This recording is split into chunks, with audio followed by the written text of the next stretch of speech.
अभी से आधे घंटे पहले मेरी बात हुई नजमुल हुदा भाई से, उनके मार्फत मुझे खबर मिली कि हम लोग आ रहे हैं। तो उसी सिलसिले में अंजार नईमी साहब यहाँ पे आए और आने का जो उनका रीजन है वो ये है कि हमारे अंजार नईमी साहब ये जो आगामी विधानसभा का चुनाव 7 नवंबर को होने वाला है हमारे बिहार में, बिहार के तीसरे चरण में 7 नवंबर को जो इलेक्शन होने वाली है उसमें एमआईएम के संभावित उम्मीदवार अंजार नईमी साहब अभी तक टिकट फाइनल नहीं हुई है, लेकिन संभावनाएं जाता ही जा रही है। उम्मीदें ऐसी है कि अंजार नईमी साहब शायद एमआईएम के उम्मीदवार होंगे, अभी फाइनल नहीं हुई है। तो इसी सिलसिले में अंजार नईमी साहब दोनों के बीच में है, वो आप लोगों से रिक्वेस्ट करने आए हैं कि इस बार एमआईएम को वोट दें। अगर अंजार नईमी साहब को टिकट मिलती है तो अंजार नईमी साहब को आप लोग सपोर्ट करें। असदुद्दीन ओवैसी साहब जिस हिम्मत और हौसला अफजाई से आप लोग शायद बहुत कम ही देखते होंगे टेलीविजन, क्योंकि हम लोग उस चीज को देखते हैं। लोकसभा में उनका स्पीच आप लोग देखेगा तो वाकई में दिल खुश हो जाएगा। आज के डेट में एक सच्चा, अच्छा और ईमानदार नेता पूरे भारत में है तो असदुद्दीन ओवैसी साहब है। उनके नक्श कदम पर हमारे बिहार के प्रदेश अध्यक्ष जनाब अस्तुल इमान साहब चल रहे हैं और उनके एमआईएम की जितनी भी कार्यकर्ता हैं, जितने भी वर्कर उनके अंदर में एक चीज तो साफ है कि बिल्कुल नए रास्ते पर चलने वालों हिम्मत और हौसला अफजाई से रास्ते पर चलते हैं। तो हम लोग इस चीज को आपस में मिला भी लेंगे और मिला लिए भी हैं। पिछले लोकसभा में भी हम लोग का परफॉर्मेंस बहुत बढ़िया रहा था, यहाँ से तकरीबन 70 से 80% वोट हम लोग किए थे। तो इस बार भी हम लोग को उम्मीद है और हम लोग फिर आपस में मशवरा भी कर लेंगे और इंशाल्लाह हम लोग को उम्मीद है कि इस बार भी हम लोग जो विधानसभा का इलेक्शन है सामने में, इस बार हम लोग खुल के एमआईएम को सपोर्ट करेंगे। देखिए हम लोग है ना 4 टर्म या 3 टर्म देखे ना तौसीफ साहब को, उनसे हम लोग को कोई गिला शिकवा नहीं है। कहने का अर्थ यह है कि अब नई पार्टी आई है और नए उम्मीदवारों को भी मौका देना चाहिए। बार बार किसी एक आदमी को जिताना ये लोकतंत्र के लिए अच्छी संकेत नहीं है। बदलाव संसार का नियम है, हर जगह बदलाव होता है। पहले बच्चा पैदा होते हैं, बच्चे होते हैं, फिर वो थोड़ा बड़े होते हैं, जवान होते हैं, फिर बुढ़ापा आते हैं। उसी तरह से बदलाव हर चीज में है, तो राजनीति में भी बदलाव होना बहुत जरूरी है। अगर आप बदलाव नहीं करेंगे, एक ही आदमी को बार बार चुनेंगे तो जाहिर सी बात है आपका लोकतंत्र एकदम कमजोर होगा। तो इस बार बदलाव के नाम पर पूरे विधानसभा में एक लहर चल रही है और हम लोग भी इंशाल्लाह, मुझे पूरी उम्मीद है कि बदलाव के नाम पर हम लोग इस बार वोट करेंगे। बहुत बहुत शुक्रिया आरिफ भाई। और हम कहेंगे कि हमारे मजबूत नेता अंजार नईमी साहब वो भी यहाँ पर आए हैं चंद बात हम सबों के सामने में, ताकि हम सबों के लिए अब एक मैसेज मिले। बुजुर्गों, नौजवान साथियों, अभी बच्चों, पर्दा नशीन माओ बहनों,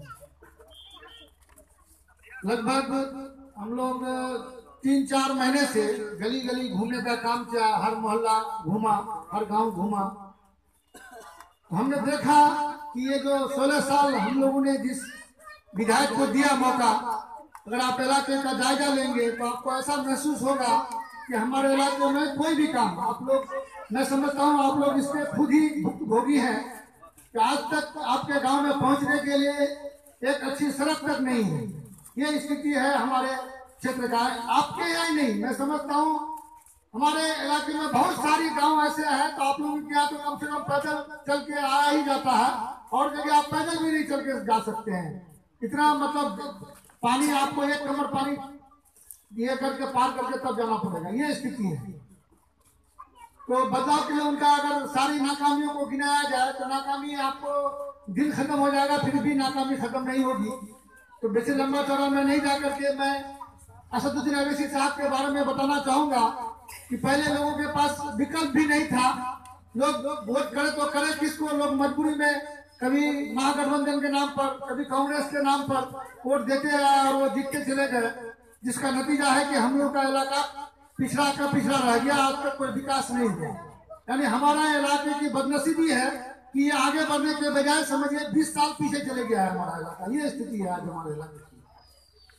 भ्रष्टाचार का मामला अगर देखिएगा, भ्रष्टाचार में सबसे अव्वल अगर पूरे किशनगंज विधानसभा में अगर है तो हमारा बहादुरगंज विधानसभा है।